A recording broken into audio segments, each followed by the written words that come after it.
kegiatan diseminasi budaya positif di SMA Negeri 5 Padang. Dalam hal ini saya akan menampilkan beberapa video yang akan kita analisis. Assalamualaikum warahmatullahi wabarakatuh. Waalaikumsalam. Yang sama-sama kita hormati wakil kurikulum kita Ibu Imelda Fatma Dewi Eswung, serta yang sama-sama berbahagia Bapak Ibu calon guru penggerak angkatan 11 SMA Negeri 5 Padang, dan yang sama-sama kita hormati Bapak dan Ibu yang telah hadir di sini dalam kegiatan diseminasi budaya positif oleh CGP angkatan 11 SMA Negeri 5 Padang.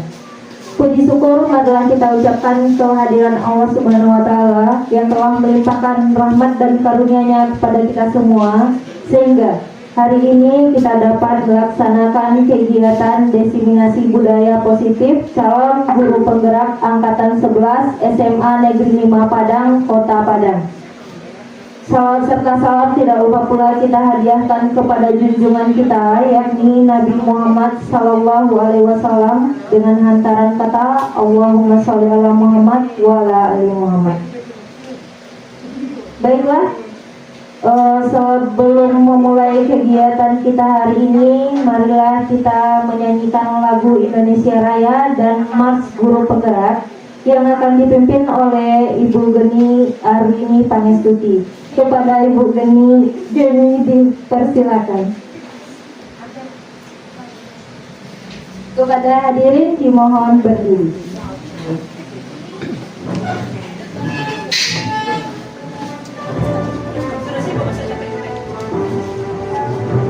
Indonesia tanah airku, tanah tumpah darahku, di sanalah aku berdiri jadi pandu ibuku.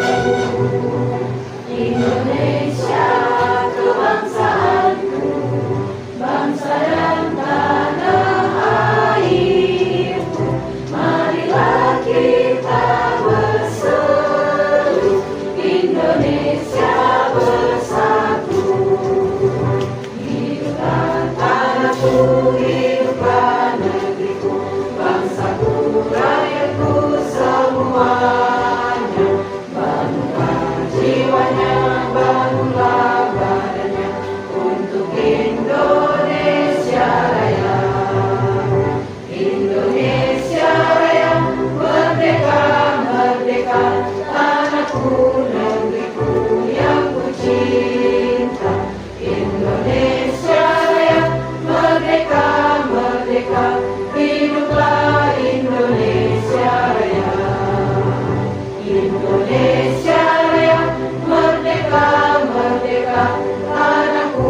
Hadirin dimohon duduk kembali.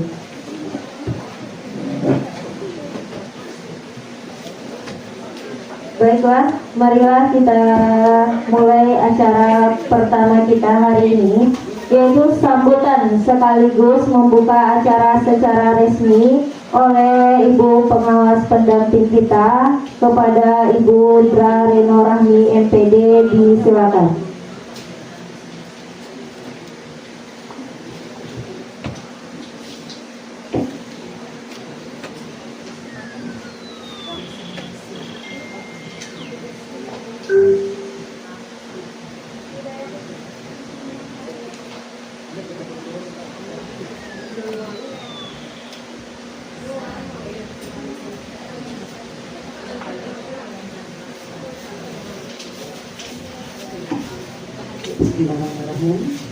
Bismillahirrahmanirrahim. Assalamualaikum warahmatullahi wabarakatuh. Yang terhormat Bapak Ibu CGP Angkatan 11 SMA Negeri 5 Padang. Kemudian yang unsur pimpinan Bapak Ibu SMA 5 Padang.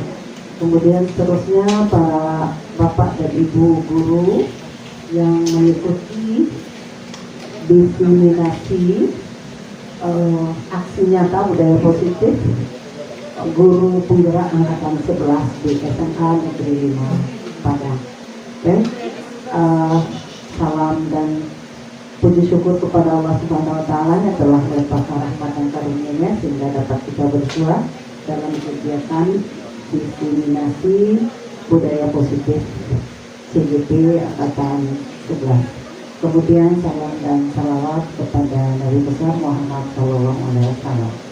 Baik, saya mengapresiasi sekali kegiatan diseminasi ini oleh CGP dengan tema adalah aksi nyata budaya positif. Ya, semoga apa yang Bapak Ibu CGP lakukan di SMA Negeri 5 ini berdampak kepada kualitas, ya, kualitas mengajar atau PBM nyata sekali dalam implementasi kurikulum merdeka ini, sehingga apa yang beliau kerjakan nanti dalam aksi nyata budaya positif ini oleh CGP Angkatan ke-11 ini berdampak ya namanya positif. Kemudian ada praktek, ya, prakteknya itu baik, nah, dan jangan menjadikan malpraktek. Jadi kalau hal ini telah dilakukan dengan suka, dengan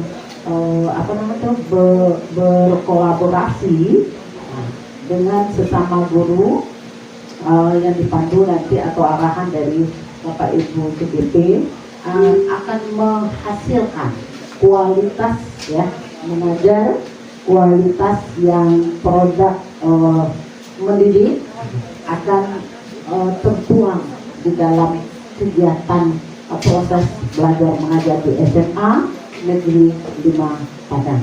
Ya. Dengan ini saya membuka secara resmi aksi nyata budaya positif guru penggerak angkatan 11 dengan membacakan Bismillahirrahmanirrahim.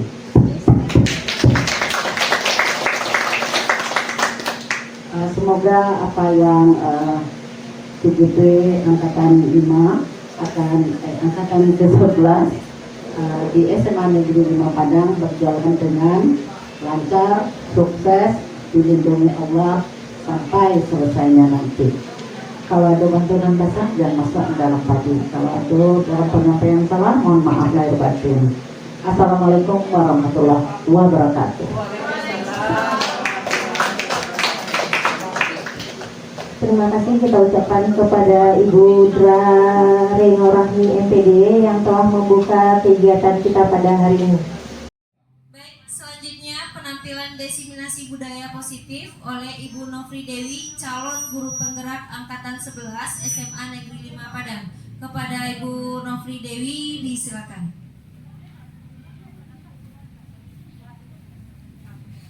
Baik, izin turun ya Bapak Ibu.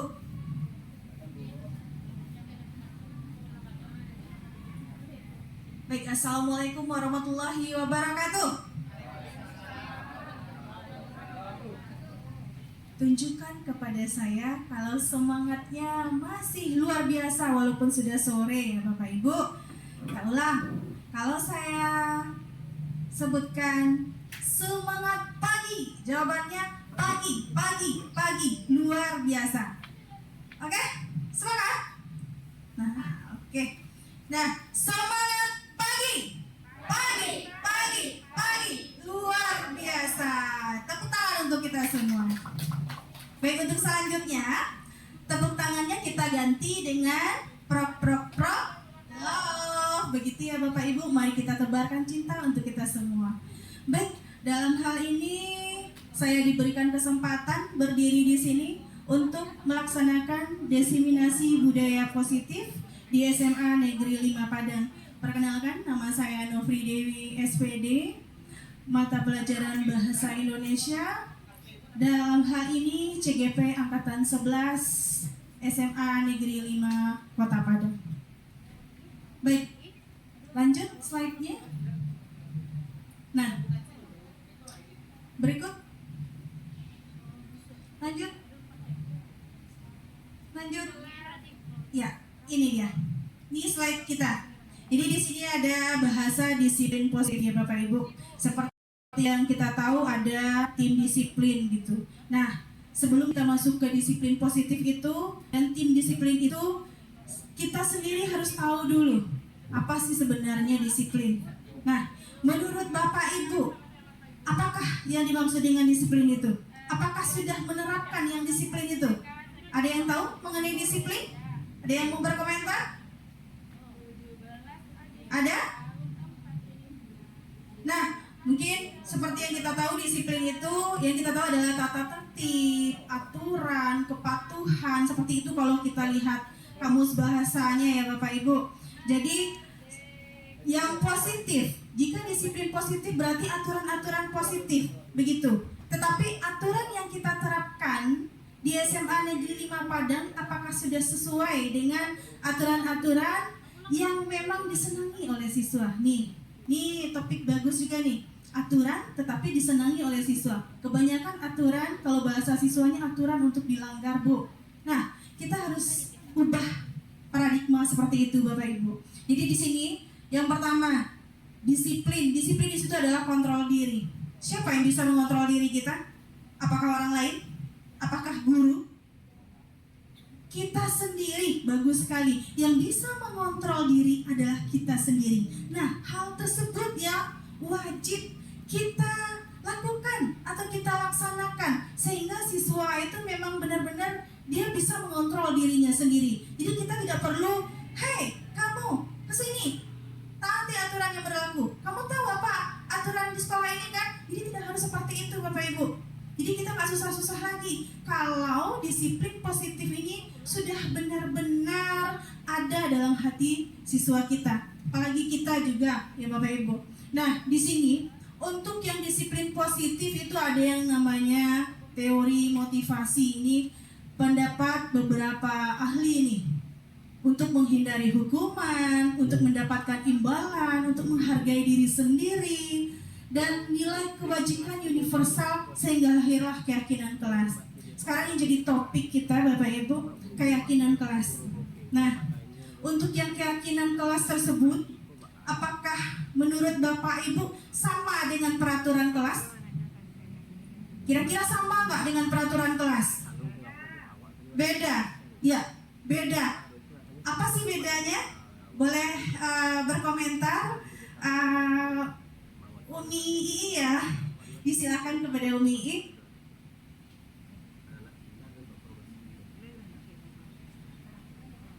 Peraturan dengan keyakinan kelas. Terima kasih, izin menjawab Ibu.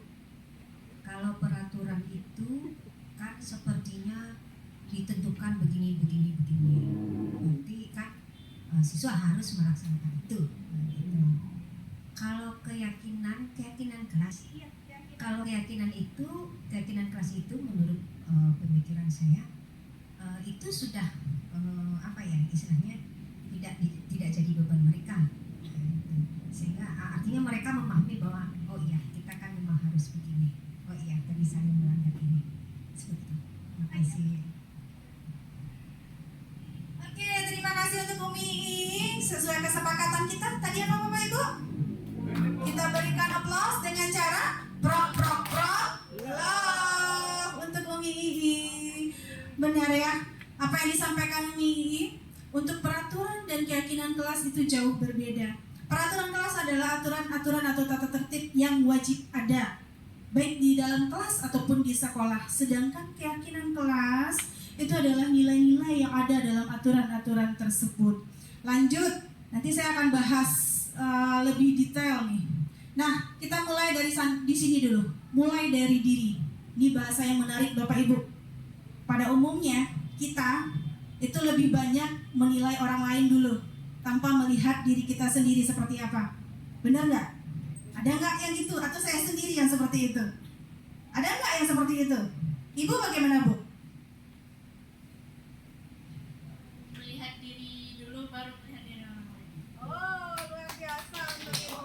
Kalau memang Ibu melihat diri dulu, baru melihat orang lain, berarti sebelum Ibu jadi CGP, Ibu udah menerapkan itu. Tinggal pelaksanaannya saja lagi, Bu. Lanjut ya untuk budaya positif. Lanjut slide-nya. Oke. Nah, sini. Perubahan paradigma. Nah, perubahan paradigma selama ini pandangan kita mengenai keyakinan kelas itu adalah sebuah aturan-aturan tertentu dengan bahasa-bahasa tertentu yang lebih banyak melarang daripada sesuai dengan kebutuhan siswa kita.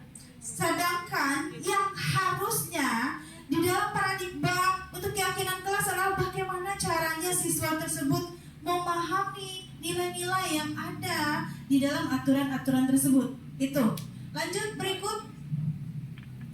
Nah, ini yang sudah kita lakukan sebenarnya Bapak Ibu, tapi masih ada yang kurang tepatnya. Di sini ada bahasa ilusi kontrol. Sesuai dengan bahasa, ilusi itu adalah hayalan atau palsu seperti itu Bapak Ibu. Kenapa bisa saya kategorikan ini palsu? Seperti ini, ilusi guru mengontrol murid. Nah, kalau ilusi guru mengontrol murid sedikit-sedikit, kita lihat dulu. Sedikit-sedikit, gimana ya? Bisa nggak ya seperti itu? Nah, kalau itu yang kita terapkan, maka kemandirian tidak akan pernah ada dalam diri siswa kita. Lanjut, ilusi bahwa kritik dan membuat orang merasa bersalah dapat menguatkan karakter. Nah, ini sering sekali kita gunakan. Termasuk saya sebelumnya juga menggunakan itu. Jadi, bagaimana caranya supaya anak-anak kita itu jangan dia merasa bersalah dengan apa yang dia lakukan. Jangan buat mereka memang benar-benar banyak sekali salahnya, tetapi ajaklah mereka untuk mengevaluasi dirinya. Kenapa kesalahan itu bisa terjadi? Mengapa kesalahan itu dia lakukan? Dan apa solusi dari kesalahan tersebut? Itu yang harusnya kita lakukan Bapak Ibu. Lanjut untuk ilusi bahwa semua penguatan positif itu efektif dan bermanfaat. Contoh, nah misalkan kita berbicara dengan siswa. Nah, kamu itu adalah orang hebat, tapi sebaiknya jangan lakukan itu. Kalau ada tapi jangan lakukan itu, berarti secara tidak langsung larangan itu masih ada. Tapi kita ganti bahasanya. Nah, kamu itu orang hebat, kamu akan menjadi orang yang sukses nantinya. Pasti dia akan lebih termotivasi. Ini yang harus kita lebih pahami lagi. Lanjut slide berikut. Nah, untuk disiplin positif dan kebijakan universal, ini akan ada nilai-nilainya. Berikut, lanjut. Nah, di sini stimulus respon. Siapa sesungguhnya yang memiliki kontrol? Seperti yang disampaikan tadi, yang memiliki kontrol adalah diri kita sendiri. Mulai dari diri kita. Kalau kita maksudkan, kita mencoba mengubah orang agar ini agak sulit ini Bapak Ibu. Kita nanti dengan kita berusaha memahami pandangan orang lain tentang dunia, maka akan timbullah hal positif. Misal nih, saya sama Pak Hafiz tuh. Pak Hafiz itu pandangannya tidak bagus. Harusnya harus seperti ini. Nah, berarti kan saya mengarahkan Pak Hafiz. Nah, mengarahkan itu sebenarnya itu kan secara tidak langsung adalah memaksa, begitu. Sehingga Pak Hafiz merasa diajari, padahal belum tentu apa yang kita berikan itu adalah hal positif, begitu. Nah, lebih baik kita support Pak Hafiz ya. Pak Hafiz memang orang yang luar biasa. Mari kita sama-sama menyelesaikan masalah ini. Nah, kalau kita aja secara tidak langsung kan Pak Hafiz ikut andil dengan kita, sehingga mereka Pak Hafiz tidak merasa dia menjadi seorang yang di bawah kita, begitu. Lanjut berikut. Lanjutkan, itu hanya materi saja. Nah, ini lagi. Teori motivasi, hukuman dan penghargaan dan restitusi. Di antara 4 kata atau istilah itu adalah motivasi, hukuman, penghargaan, dan restitusi. Mana yang sudah kita laksanakan, Bapak Ibu? Motivasi sudahkah? Wajib ada ya, karena dalam modul ajar kita, dalam motivasi itu harus ada di bagian awal pembelajaran. Jika Bapak Ibu belum melaksanakan itu perlu kita kaji ulang tuh. Saya yakin sudah dilaksanakan untuk motivasi. Hukuman? Sering ya Bu? Sering. Oke, tidak apa-apa. Penghargaan Bapak Ibu. Apakah penghargaan harus dalam bentuk materi begitu? Tidak. Wah, iya benar Ibu. Dalam bentuk pujian, bahkan tidak berbicara pun kita sudah memberikan penghargaan kepada siswa. Dengan cara tepuk tangan, reward. Itu sudah. Jadi tidak perlu dalam bentuk materi-materi. Hanya semangat saja. Nah, sekarang ada istilah restitusi. Apalagi ini restitusi? Ada yang pernah dengar istilah restitusi ini? Atau malahan sudah pernah melakukan Bapak Ibu? Oh iya Ibu. Restitusi, kita mungkin baru mengenal yang kayak gini ya. Kalau saya sendiri baru mengenal ini. Tapi dalam yang mungkin di dalam itu mungkin kita sudah melakukan, tapi kita mungkin nggak tahu yang mana yang sebenarnya yang restitusi itu. Ya, istilah kita kenal, tapi apa ya yang itu ya? Mungkin di dalam situ mungkin kita sudah melakukan apa belum? Termasukkah atau belumkah? Ini. Terima kasih ya untuk Ibu Zofrida. Tepuk tangan dong. Aduh.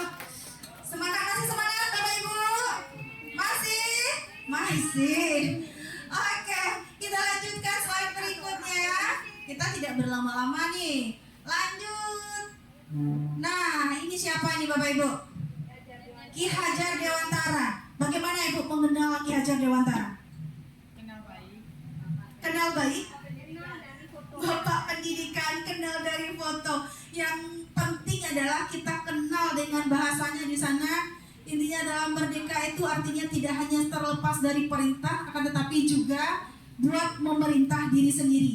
Artinya di sini kita walaupun sebagai atasan mungkin nanti ya, nah kita tidak boleh hanya memerintah orang lain, tapi perintah juga diri kita sendiri. Sehingga tidak ada ketimpangan di antara kita. Lanjut. Nah, ini dia tadi. Sebenarnya apa yang disampaikan Bu Il tadi, saya sudah melakukan Ibu, tapi belum tahu istilahnya apa gitu. Memang kita sebenarnya sebagai seorang guru dari awal pembelajaran kita sudah melakukan. Bagaimana cara memberikan solusi kepada siswa gitu. Cuma istilah saja lagi ya Bu. Seperti yang ada di sana itu istilahnya proses menciptakan kondisi bagi murid untuk memperbaiki kesalahan mereka. Apakah untuk menyalahkan mereka Bapak Ibu?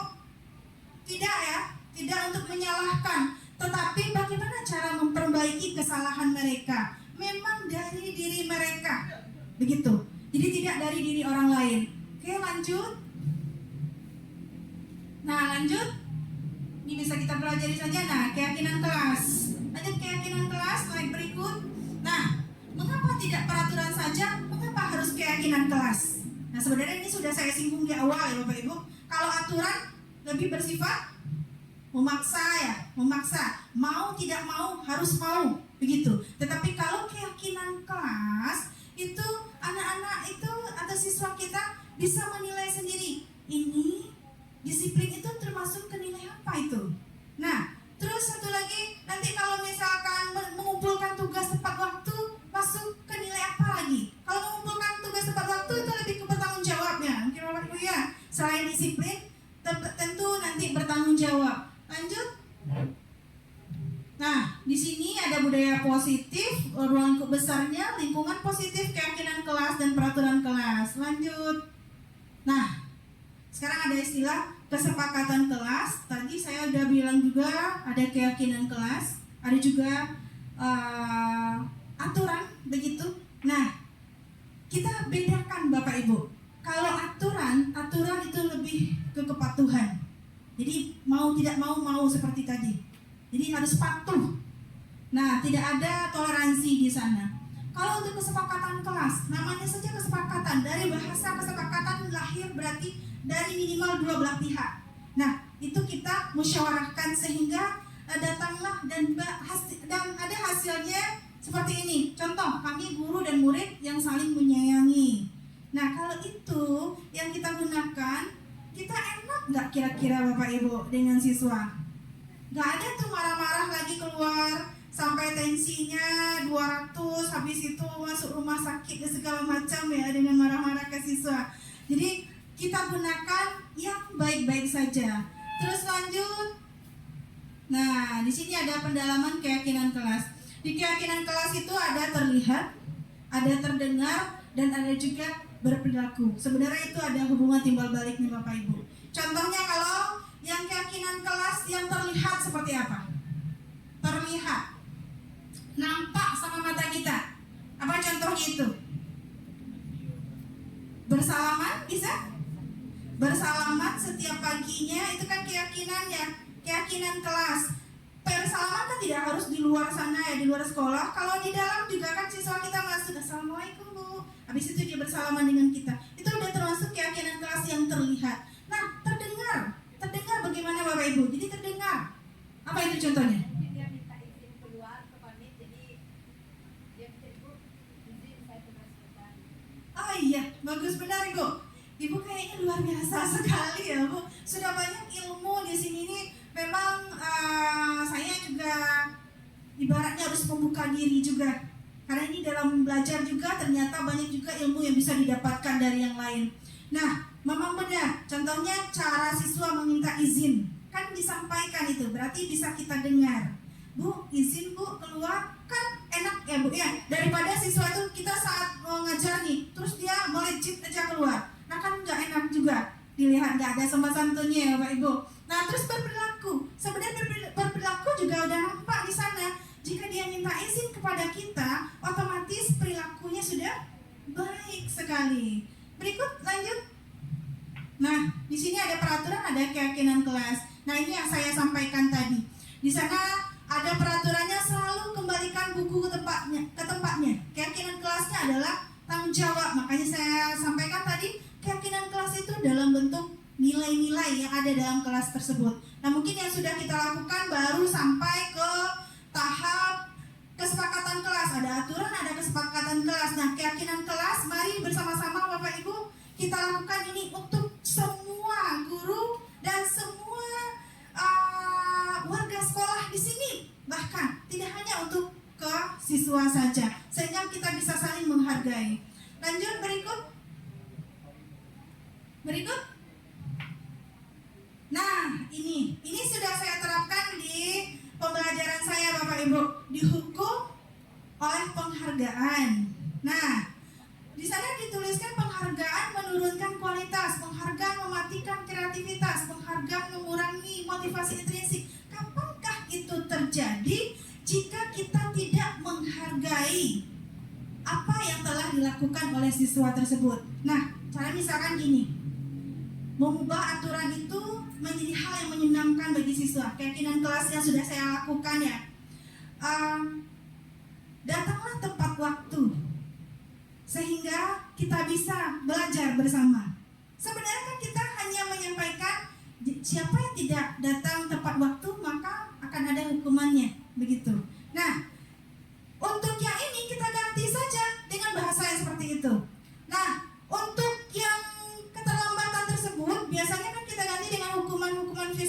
Bapak Ibu, berdiri di depan atau keluar kamu. Jangan seperti itu lagi Bapak Ibu. Tetapi kalau contoh dalam pembelajaran saya, jika siswa tersebut datang terlambat, maka mereka udah tahu dengan sanksinya. Jadi konsekuensi tadi, sanksinya itu adalah ada password berupa pantun begitu pas masuk kelas, atau penampilan minat bakatnya, minimal itu bisa jadi ice breaking untuk kita bersama. Itu contohnya untuk yang memberikan penghargaan. Lanjut. Berikut ini hanya contoh-contoh saja. Nah, ini ada hukuman, ada konsekuensi yang saya singgung tadi. Hukuman itu sesuatu yang menyakitkan. Hukuman itu, dan kalau kita lihat dari segi bahasanya, hukum itu siksa Bapak Ibu. Siksa berarti kalau kita memberikan hukuman kepada siswa, berarti secara tidak langsung kita udah menyiksa siswa tersebut secara mental maupun fisik. Nah, hantaman mental ini luar biasa Bapak Ibu. Hati-hati, kalau fisik mungkin dia capek saja, tapi kalau dengan bicara yang tidak tepat, maka hatinya akan sedih dan itu akan juga membuatnya malas belajar dengan kita. Gitu. Jadi bagus kita lakukan konsekuensi lagi, sesuatu yang harus terjadi. Jadi kita berikan seperti yang sanksi tadi. Siswa saya terlambat, dia udah tahu sanksinya apa dan dia lakukan itu dengan kesadarannya sendiri. Begitu. Berikut. Lanjut. Nah, ini kebutuhan dasar manusia dan dunia berkualitas. Sebelum ini masuk ke pembelajaran 4, kita tinggal 2 lagi ya Bapak Ibu. Boleh berdiri sejenak? Kita segarkan badan sedikit Bapak Ibu. Ya. Nah, sekarang rentangkan tangan Bapak Ibu. Yang sini bersatu ya tangannya gini ya jadinya. Bukan. Nah, ini. Nah, jangan tangan sendiri nanti ya. Nah, tunggu. Begitu. Ya, tangan lawannya. Jadi kita akan bermain. Jika saya sebut kata kunci cinta, maka silakan tangkap tangan teman. Begitu. Jadi gini caranya. Ini. Iya, tunjuk. Nah, gitu. Gitu ya, tunjuk kayak gini. Oke. Tunjuk. Gini. Iya, oke. Kodenya gitu ya. Jika saya sebut cinta, maka silakan tangkap tangan teman Bapak Ibu. Bukan, tangkap jarinya ya. Jarinya yang ditangkap. Oke, kita mulai. Beberapa hari yang lalu aku pergi ke suatu daerah dan kulihatlah beberapa orang yang saling mencintai.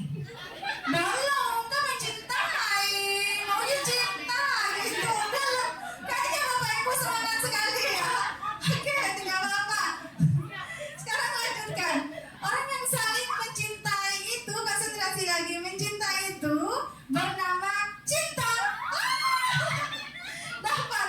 Berarti belum konsentrasi, memang fokus kita itu ada batasnya Bapak Ibu. Oke, terima kasih partisipasinya Bapak Ibu. Boleh kembali ke tempat lagi. Nah, bagus ya. Dan lumayan segar. Kita lanjut Bu ke kebutuhan dasar manusia. Nah, namanya saja kebutuhan dasar manusia, berarti semuanya ya Bapak Ibu, tidak hanya siswa kita saja. Di sana ada kebutuhan bertahan hidup, kebebasan, penguasaan, kesenangan dan kasih sayang dan rasa diterima. Nah, di yang kebutuhan dasar manusia itu, manakah yang belum kita laksanakan kepada siswa kita? Coba, ada bertahan hidup, kesenangan. Apakah Bapak Ibu sudah memberikan pembelajaran yang menyenangkan kepada siswanya? Sudah? Kalau sudah, alhamdulillah Bapak Ibu. Jika belum, mari kita evaluasi kembali. Pembelajaran yang menyenangkan itu bukan berarti kita membebaskan siswa ya, tetapi dia senang melakukan tugas dari kita. Saya pernah lihat beberapa video motivasi, diberikan UHA oleh gurunya malah senang dia. Kalau kita berikan UHA ke siswa, Bu, gitu ya. Nah, mungkin kita sama-sama evaluasi Bapak Ibu, bagaimana caranya kita bisa menyenangkan siswa sesuai kebutuhannya. Nah, berarti kita berikan apa yang dia butuhkan. Kenapa apa yang dibutuhkan? Jika memang dia sukanya pemain basket, maka berikanlah memang permainan di dalam pembelajaran itu yang memang mengarah ke permainan basket. Jika dia memang menyukai audiovisual, menonton gitu, sesekali kita juga gunakan audiovisual, jangan hanya textbook saja, jangan hanya sekedar membaca saja. Itu menyenangkan bagi siswa. Lanjut ke kebebasan juga. Nah, kasih sayang dan rasa diterima. Ini yang sering kita abaikan Bapak Ibu. Kalau untuk bertahan hidup itu sudah kita ajarkan ke siswa kita semua tuh. Tapi untuk bagian ini menurut saya, kasih sayang dan rasa diterima. Terkadang kita memarahi siswa, itu ada beberapa hal yang perlu kita pelajari Bapak Ibu, termasuk diri saya sendiri itu. Nah, banyak hal yang kita laksanakan itu memang yang mengecilkan hati siswa.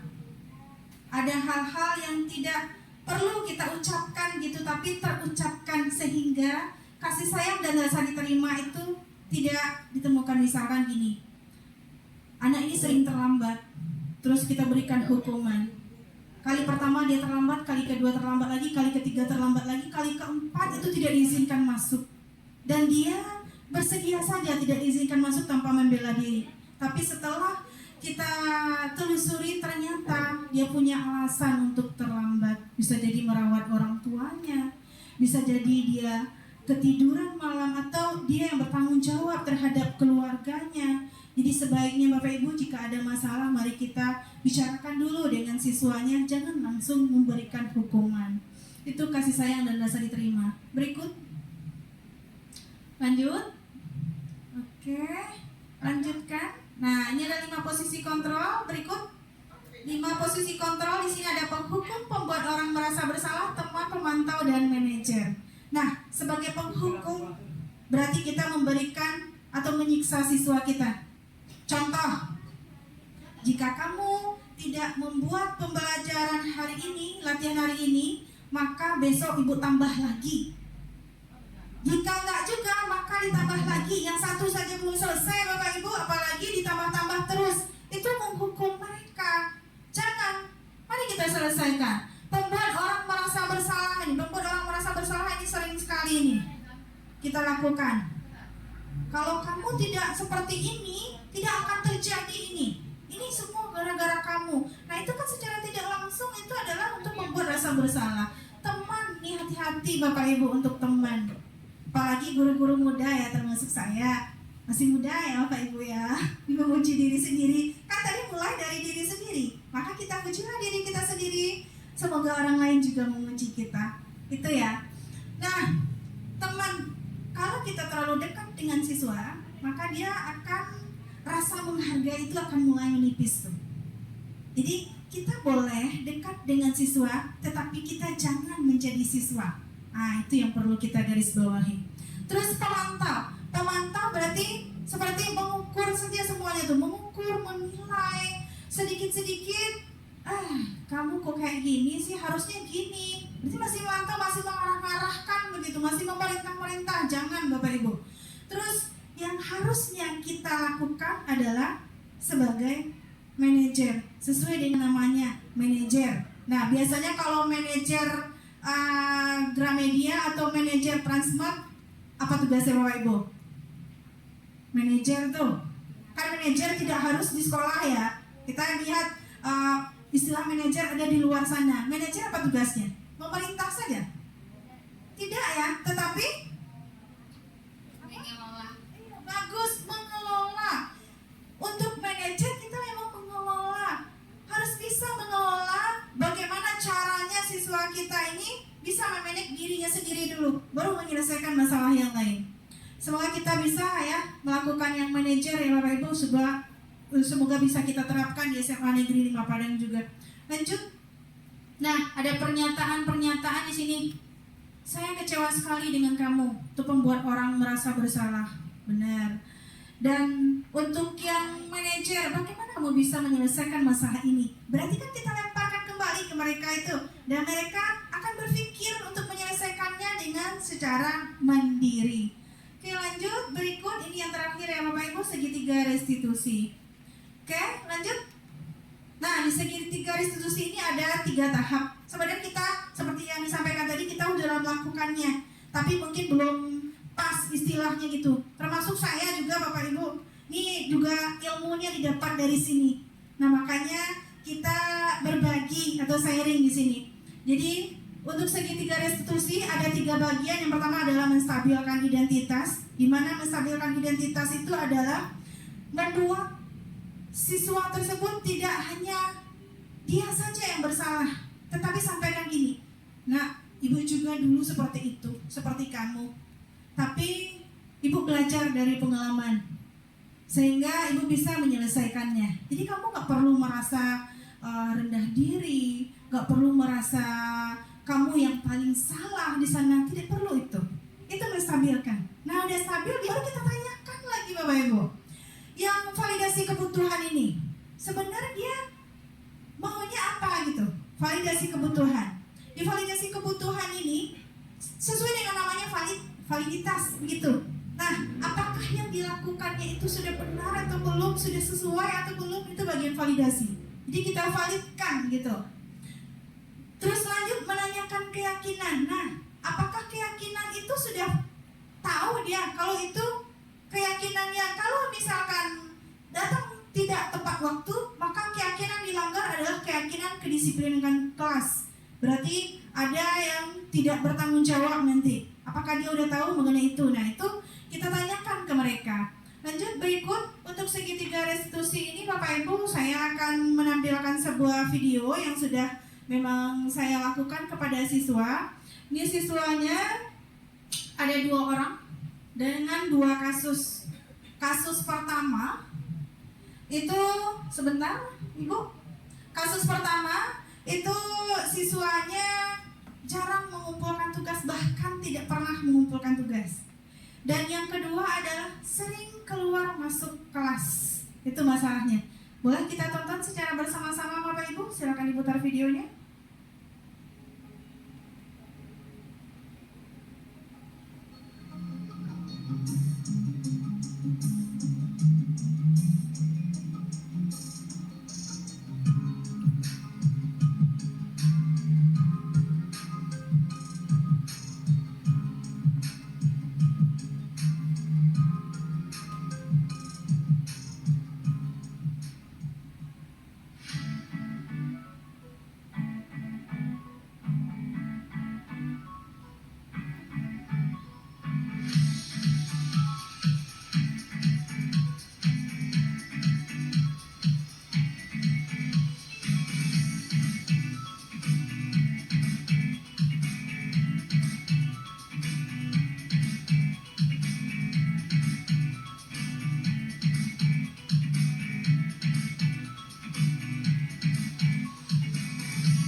Menyampaikan sesuatu kepada ibu, kenapa Aziz seperti itu? Berarti Aziz pengen melengkapi tugas ini ya? Nah,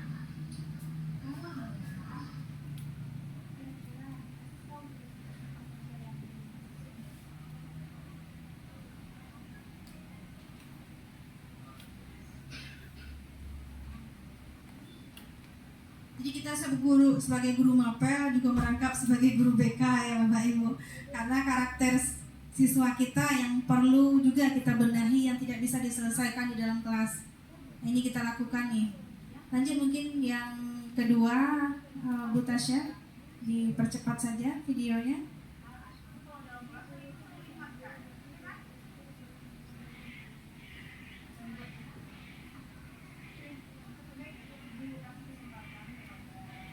Ini tanggapan siswanya dulu, kita lihat.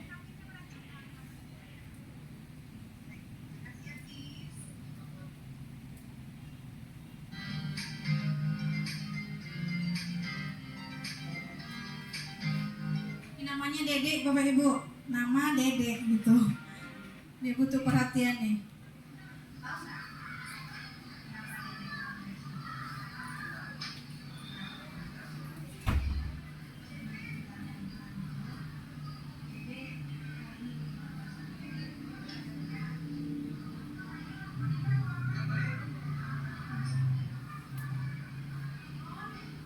Menanyakan keadaannya dulu, apakah dia baik atau tidak baik. Sekarang dia jawab tidak baik tuh Bapak Ibu.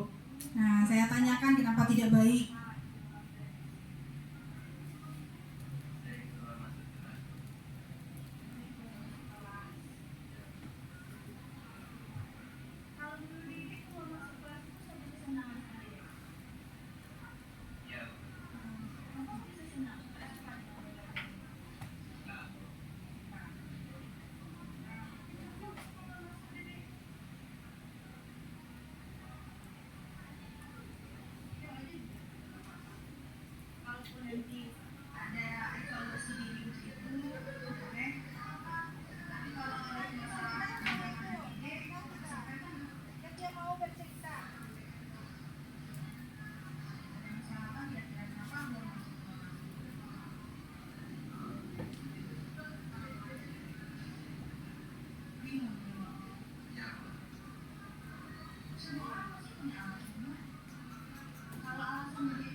Nah, ini bahaya nih Bapak Ibu. Semua mata pelajaran loh dia nggak senang di dalam, termasuk mata pelajaran bahasa Indonesia juga. Begitu. Jadi inilah yang kita selesaikan yang seperti ini.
Nah di sini kan dia bingung Bapak Ibu. Wah, saya menanyakan keyakinannya. Dia bingung tuh keyakinan mana yang mau dijawab. Karena mungkin saja dia ngerasa, nih saya kayak gini nih disebut pula gini gimana gitu kan. Dan dia udah ngerasa itu sebenarnya. Tapi saya arahkan terus sehingga dia bisa menjawab, saya tidak disiplin Bu. saya tidak bertanggung jawab, Bu. Nah, dia sendiri yang mengakui kesalahannya itu dengan pertanyaan-pertanyaan yang saya ajukan. Saya cuma mengarahkan saja. Tapi awalnya kan dia tidak mau menjawab tuh Bapak Ibu. Tapi saya putar lagi gimana caranya sehingga dia mau menjawab. Karena dia ibaratnya kurang senang dengan pembelajaran kita, begitu. Nah, ini gawat nih. Nah, ini memang harus kita evaluasi. Tetapi ini tipenya tipe anak kinestetik Bapak Ibu. Jadi untuk bagian-bagian dedek ini kalau misalkan saya masuk, saya nggak kasih materi melulu ke dia. Saya suruh dia ke depan menemani saya jadi asisten. Nah, nanti dia mengawasi teman-temannya, gitu. Ya, saya juga ada juga menerapkan di kelas lain seperti itu. Jadi yang hobinya hanya keliling-keliling terus, Bapak Ibu kan pusing gitu ya, yang keliling-keliling kan mengganggu yang lain juga. Ini saya bawa dia ke depan untuk menemani saya jadi asisten. Nah, dia ketawa ke TV sendiri. Ibu, berarti kan dia udah senang tuh dengan kita. Gitu caranya mengakali supaya dia nggak keluar masuk Bapak Ibu. Oke, mungkin di skip saja yang videonya. Sekarang cukup sekian mengenai yang diseminasi budaya positif dari saya Bapak Ibu. Nanti jika ada yang mau bertanya, boleh silahkan ditanyakan, atau mau merefleksi juga boleh, silahkan. Saya kembalikan ke moderator dulu atau langsung saja? Langsung saja. Oke, baik. Silakan Pak John. Terima kasih Bu Dewi yang sudah menyampaikan materi segitiga restitusi ya. Sangat menarik di sini, apalagi kita sebagai seorang guru dalam memproses masalah-masalah siswa itu setiap hari kita temukan saja masalah-masalah yang baru. Nah, khusus untuk segitiga restitusi ini Bu Dewi, apakah bisa kita laksanakan kepada kasus-kasus yang sifatnya rame gitu? Tentu kita juga perlu manajemen waktu untuk memproses anak-anak dengan kasus-kasus yang berbeda yang sering mereka lakukan. Ini bagaimana cara teknik kita, sangat banyak kasus yang perlu kita selesaikan. Tetapi satu kasusnya tadi itu videonya ada hampir 15 menit Bu Dewi. Tentu apalagi anak kita dengan kasus yang berbeda, banyak kasus yang harus kita selesaikan. Bagaimana persoalan waktunya ketika kita harus menyelesaikan juga perencanaan, pelaksanaan, dan asesmen di sekolah. Terima kasih Bu Dewi. Oke. Terima kasih ya Pak John. Ini pertanyaannya sangat menggelitik saya nih, Bapak Ibu. Kasih tepuk tangan dulu lah untuk Pak John biar tambah semangat. Prok love. Oke, terima kasih Pak John. Intinya adalah bagaimana jika masalah tersebut atau kasus tersebut adalah kasus bersama gitu. Hampir semua siswa kita dalam satu kelas itu yang bermasalah, gimana cara mengatasinya. Jika memang itu terjadi, maka kalau untuk permasalahan bersama tentu bisa kita bahas di dalam kelas. Karena memang tugas kita sebagai seorang guru tidak hanya mentransfer ilmu ya Bapak Ibu. Tidak hanya sekedar untuk mengajar, tapi juga mendidik. Mari kita selipkan waktu kita di sana. Nah, bagaimana cara manajemen waktunya? Jika masalah itu memang tidak bisa kiranya kita selesaikan dalam kelas, maka tentu kita sediakan waktu di luar kelas seperti yang tadi itu. Nah, durasi videonya kan lebih dari 15 menit ya, kata Pak Jun. Itu 2 kasus ya Pak Junnya, 2 orang baru ya udah 15 menit begitu. Bagaimana dengan 10 orang, 30 orang apalagi. Nah, kalau menurut saya, siswa kita tidak akan seluruhnya seperti itu dalam satu kelas. Jadi permasalahan bersama yang bisa kita selesaikan dalam kelas, mari kita selesaikan kesepakatannya di dalam kelas. Tetapi yang lebih ke hal-hal yang tidak bisa kita selesaikan, memang tugas kita sebagai seorang guru untuk meluangkan waktu untuk menyelesaikan masalah itu. Mungkin itu jawabannya Pak John, semoga berkenan di hatinya. Jika tidak, mari kita belajar lagi untuk mendapatkan ilmu lebih. Baik Bapak Ibu, masih adakah pertanyaan yang lain yang mau ditanyakan? Tidak ada? Jika tidak ada, terima kasih atas kehadirannya Bapak Ibu. Semoga apa yang sudah saya sampaikan ini itu bisa bermanfaat untuk kita semua dan bisa kita laksanakan dalam kehidupan nyata. Itu yang paling penting. Tidak hanya sosialisasi saja, tetapi aksi nyata yang kita butuhkan. Kasih saya sedikit salam guru penggerak Bapak Ibu. Jadi untuk penutupnya ya, untuk penutup Jika saya menyampaikan salam guru penggerak, maka Bapak Ibu menjawabnya tergerak, bergerak, menggerakkan. Begitu ya Bapak Ibu? Oke, salam guru penggerak. Tergerak, bergerak, menggerakkan. Oke, tepuk tangan untuk kita semua Bapak Ibu. Manajit, ya dayanya manajit ya Bapak Ibu. Kenapa manajit? Karena kita memang harus tidak boleh kalah dengan teknologi. Guru tidak boleh kalah dengan teknologi. Makanya kita harus tetap melejit. Terima kasih. Assalamualaikum warahmatullahi wabarakatuh. Oke, terima kasih kepada pemateri kita Ibu Nofri Dewi. Tepuk tangan dulu dong Bapak Ibu semua untuk pemateri hebat kita. Oke, begitulah rangkaian acara kita hari ini dalam kegiatan Desiminasi Budaya Positif Calon Guru Penggerak Angkatan 11 SMA Negeri 5 Padang, Kota Padang. Saya selaku moderator undur diri.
Aziz, tadi kan Ibu sudah berikan kesempatan kepada Aziz. Kira-kira bagaimana perasaan Aziz? Senang, Bu. Senang. Ada hal yang mau diucapkan ke Ibu? Ada, Bu. Apa itu? Terima kasih kepada Bu Nofri Dewi sudah mengasih arahan untuk melengkapi tugas-tugas yang perlu dilengkapi. Senang Ibu berikan kesempatan? Senang, Bu. Bersedia untuk melengkapinya berarti? Sedia, Bu. Oke, baik. Terima kasih Aziz. Sama-sama, Bu.